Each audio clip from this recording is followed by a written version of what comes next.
ये कन्नौज को वो सांसद चाहिए जिसने कन्नौज को बनाया है।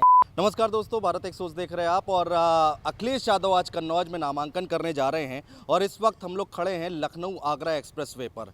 और ये वही एक्सप्रेसवे है जो कि समाजवादी पार्टी की सरकार में बनवाया गया था। और आज समाजवादी पार्टी की प्रवक्ता हमारे साथ जूही जी मौजूद हैं और इसी एक्सप्रेसवे पर मौजूद है, उनसे बातचीत करेंगे।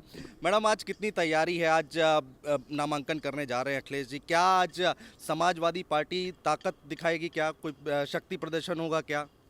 हमारे लिए कन्नौज बहुत महत्वपूर्ण है। लोहिया जी वहाँ से लड़ चुके हैं और हमारे आदरणीय राष्ट्रीय अध्यक्ष जी ने वहाँ से अपनी राजनीति की शुरुआत की थी। तो आज वो वापस नामांकन कर रहे हैं। गर्व की बात है, कोई शक्ति प्रदर्शन नहीं है। बस ये है कि कन्नौज, मैनपुरी, बदायूं, ये सारी सीटें, फिरोज़ाबाद, इस फेज़ की सारी सीटें हमें जीतनी है क्योंकि ये हमारा गढ़ रहा है और हम इस पर निरंतर मेहनत कर रहे हैं। मैम, दरअसल लगातार बोला जाता है कि भाई बार बार प्रत्याशी बदल रहे हैं। अखिलेश जी का अचानक से, क्योंकि कल भी दिन भर सस्पेंस बरकरार रहा, लोग पूछते रहे कि क्या चल रहा है। तो क्या इसके पीछे की सोच क्या है? क्योंकि बीजेपी को मौका मिल गया है, कह रहे हैं कि भाई ये कंफ्यूज है समाजवादी पार्टी। हम कंफ्यूज नहीं है। कन्नौज की जनता की मांग थी कि राष्ट्रीय अध्यक्ष जी स्वयं चुनाव लड़ें। उनके ऊपर बड़ी जिम्मेदारी है, प्रचार करना है, कमान संभाले हुए हैं।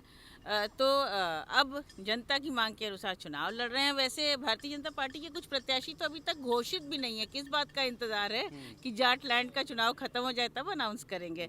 अपने गिरबान में झांक ले, दूसरे के ऊपर टिप्पणी कम करें। सुब्रत पाठक ने पिछली बार हराया था डिम्पल जी को। इस बार क्या लग रहा है कि आप अखिलेश जी कितनी लीड से जीतेंगे या फिर कितना अंतर रहेगा?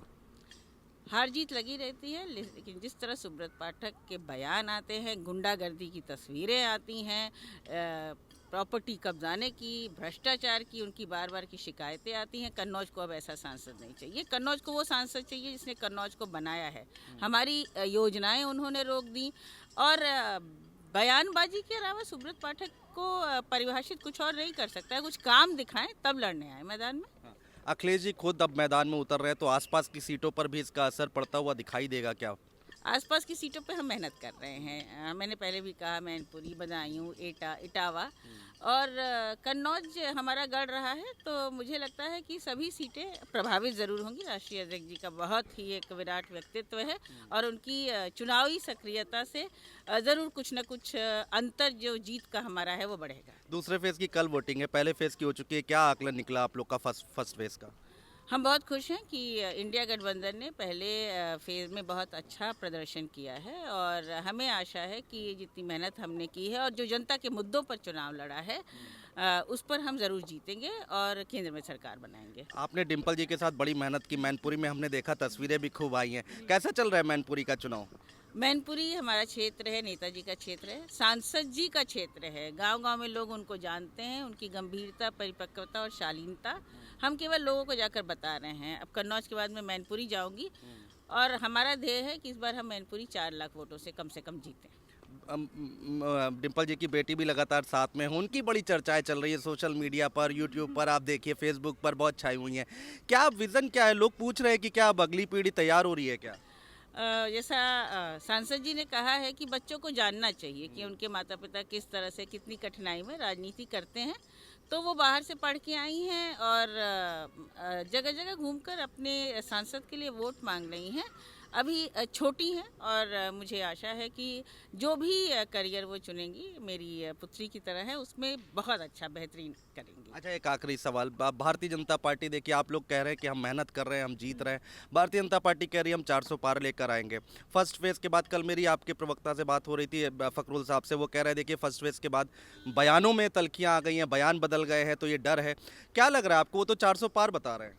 देखिए, भारतीय जनता पार्टी मुद्दों पर चुनाव नहीं लड़ती है। केवल बयान, इवेंट बना करके जो बातें जनमानस के मुद्दों से कोई ताल्लुक़ नहीं रखती, उन पर वो बात करती हैं। तो उनके बयानों के बारे में मैं कुछ कहना भी नहीं चाहती। ये गंभीर चुनाव है। संविधान खतरे में है, भारत का लोकतंत्र खतरे में है, हमारे वोट का राइट, जैसे उनका सांसद बता रहे हैं कि उनको संविधान परिवर्तन करना है, वो खतरे में है। आरक्षण जो संविधान से मिला है वो खतरे में है।